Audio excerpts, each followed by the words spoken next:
Hey guys, I'm Dan from ShastaBubba Adventures, and I have been shoe shopping.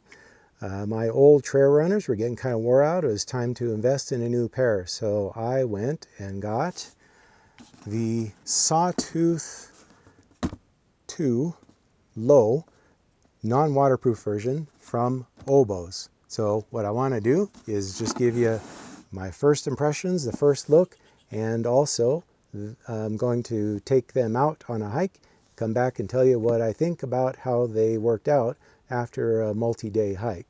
So thanks for watching, and let's get into it.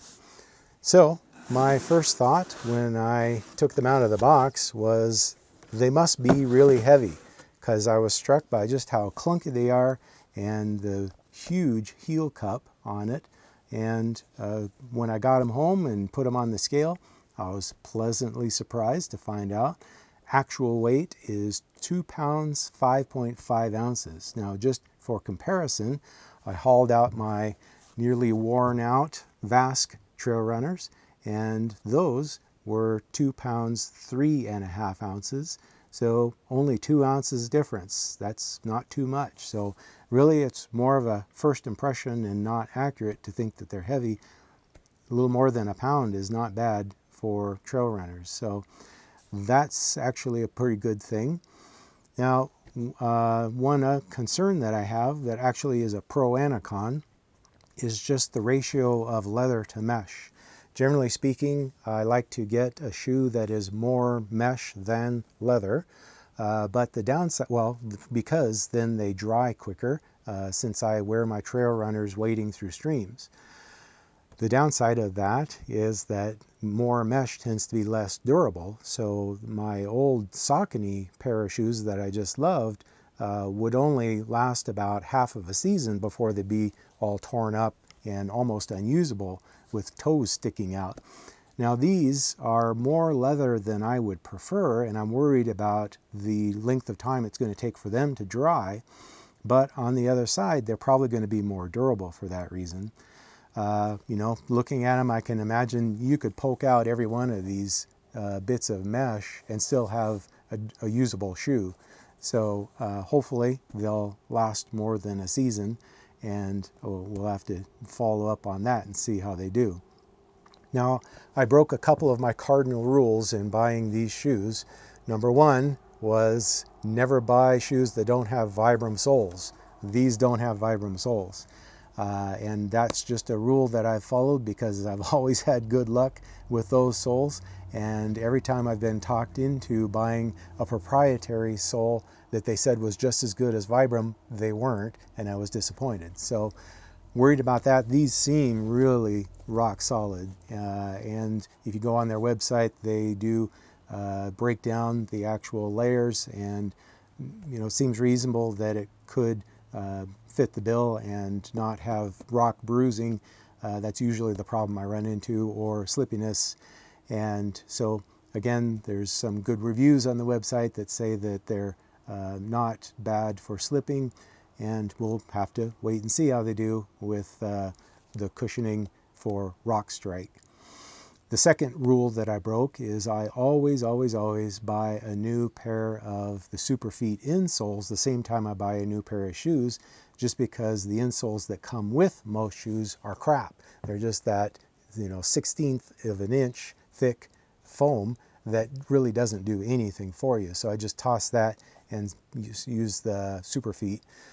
These are a little different because they actually claim that they're known for their insoles, and you can see they're kind of special. They've got some extra little patty spots in the spots that matter, and a built-up arch support. So I'm going to give that a try and see how they work. Not too sure about that, but like I say, they seem to have a good reputation for this particular time that they put into their insoles. So interested to see how that goes. I did actually go for just a 1 mile jog today in these, and they did seem pretty good cushioning. I was a little not sold on the arch support, so we'll see how that goes in the longer run. Now, another thing that is neither good nor bad, it's just different, is the heel drop. I've been used to a 4mm heel drop. I've tried going with the flat, I just can't handle that. But I've gotten pretty used to a 4mm drop. And these are bigger. I don't know exactly what they are. I looked on the website and they only say that their shoes generally come in a range from 8 to 15 millimeters heel drop. I'm guessing these are the 8. I think that probably the 15 is the larger boots that they make.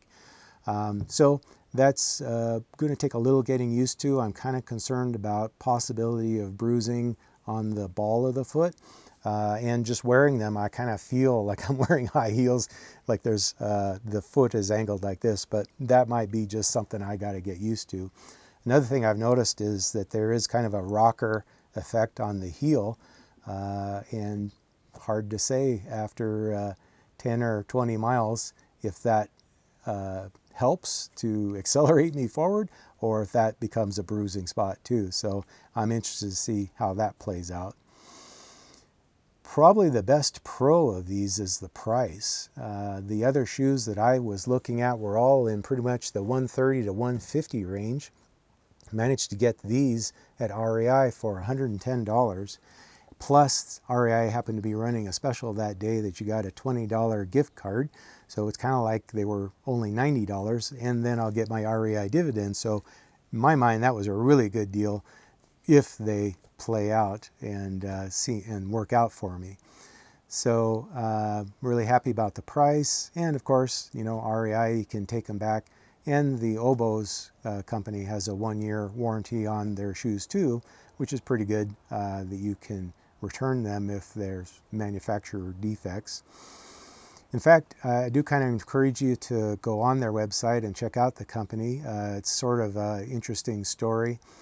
I've got to confess, I'm a little predisposed to want to like the shoe because they're sort of a local company. They're headquartered in Bozeman, Montana, which is a place that I spent 2 years of my life at when I was going to school there. It's a university town, if you don't know. And they seem to be a really ecologically focused company, really making an effort to do carbon neutral stuff and getting all the energy from renewable resources.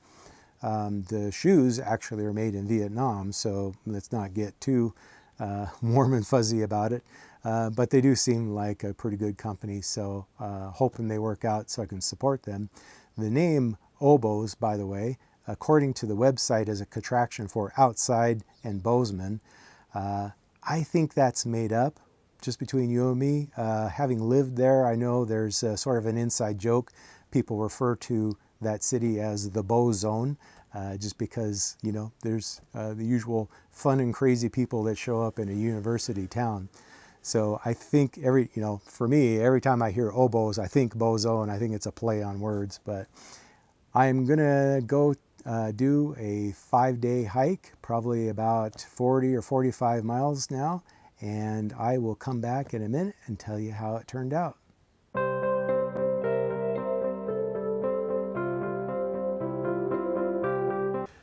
Okay, I'm back and I've had a chance to really test out these shoes, ready to tell you what I think of them. By the way, this would probably be a good place for me to insert the usual disclosure that I did buy these shoes with my own money, and I don't have any financial connection whatsoever with the Oboz company. So this is a completely unbiased and honest review. So how did I test them? Well, I did a 3-day trip that was 40 miles total. First day was up over a pass and down the other side where there was almost a non-existent trail in places, very rocky and lots of blowdown. So the second day, I climbed a freaking mountain. I climbed Scapegoat Mountain in the Bob Marshall Wilderness, about 3,000 feet, and lots of rock scrambling on that, which would have tested any shoe. And on the third day, I hiked all the way out, which was 18 miles over some pretty hilly terrain, probably a total of 3,000 feet up and down, with a whole bunch of fords toward the end of the day. So I think I really put them through their paces, and I'm ready to say that I really am happy with these shoes. First off is the sole. The protection of this sole was the equal of the Vibram soles and the protection I've gotten used to from them. I didn't experience any bruising of the foot, even though, like I said, I was slamming hard on a lot of rocks for the first 2 days. So that was really impressive, and I was happy with that. Second, I do want to mention that there was just a massive amount of room in the toe box and the whole forefoot. I should say that I usually wear a 11.5 shoe, and this is a 12 wide. So you would kind of expect there to be a lot of space, but usually that results in sliding side to side and having lots of blisters. But I can tell you I had no blisters and not even any hot spots. And so it managed to keep me very stable, but still allow a lot of room, mainly above the foot. And so that was impressive too. Very happy with that. Now I did call the company and confirm that the shoe actually has a 15mm heel drop, which is just massive for someone like me coming from a 4mm heel drop. And you remember I was expressing kind of some concern about the rocker of the heel and leaning forward, but that didn't play out at all. I didn't even notice that as an issue, and like I said, there was no bruising of the forefoot. What that does do is that they have this massive heel cup that provides a ton of cushioning, and so heels were very happy and no issues with that. As far as the insole goes, I did wear the proprietary insole the entire first day. That was 11.5 miles, by the way, and didn't really have any problems. However, when I was trying to get to sleep at night, I did notice some aching in the arch of my right foot.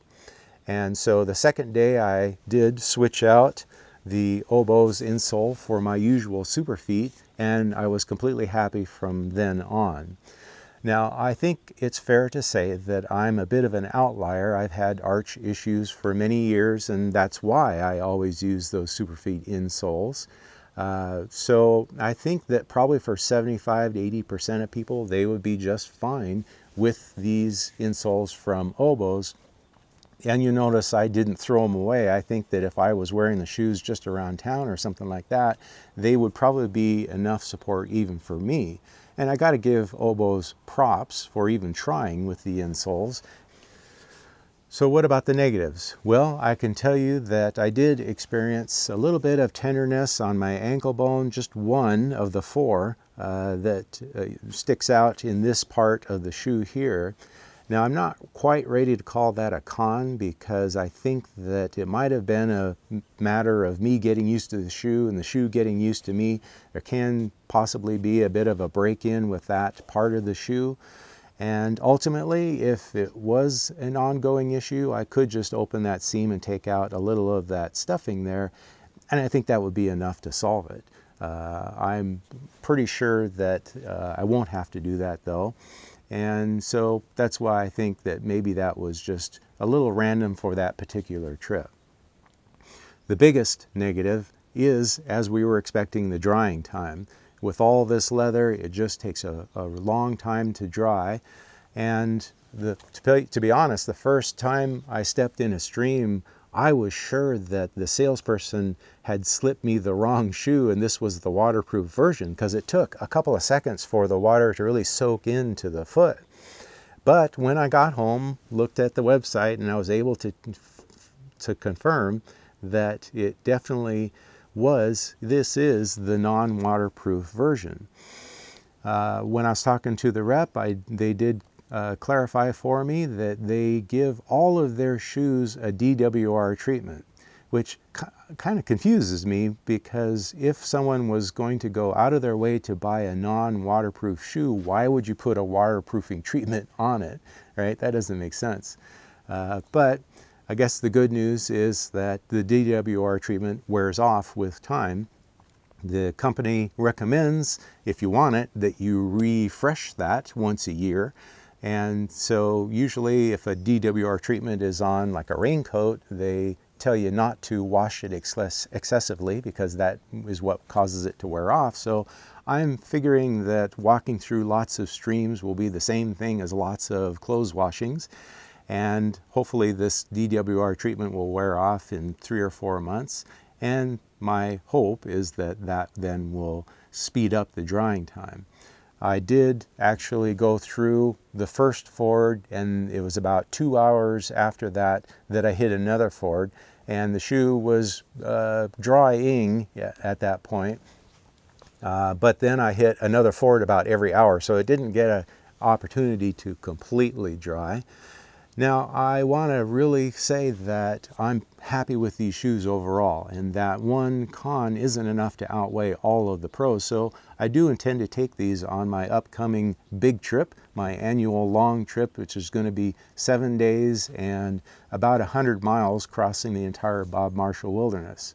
So that's how much faith I have in these, and I'm not that concerned with the drying time that I wouldn't want to take them. And I would kind of like to make a special plea to the Oboz company to design a shoe with lightweight and ultralight hikers like me in mind, people who disdain carrying water shoes just for water crossings. And all it would really take would be just to increase the mesh and decrease the leather, and don't give it a DWR treatment. So although we are kind of a narrow niche market, maybe not enough to really care about. I did want to also mention that when I was talking to that rep, I confirmed that they do actually care about the treatment of the workers in Vietnam. I was kind of scoffing at that earlier, but she said that they have 2 employees who live in Vietnam, and normally in non-COVID times they have a 3rd who goes back and forth just to monitor their situation. So I am pretty impressed with that. So bottom line, if you're interested in a really awesome shoe with great support and a fantastic price, not to mention supporting a company with an actual awesome corporate ethic, then by all means check out the Oboz Sawtooth II. I'm really happy with them and plan to use them for a long time. All right, that's it for today. Thanks for watching, and don't forget to subscribe so you don't miss out on future episodes. Take care. Bye-bye.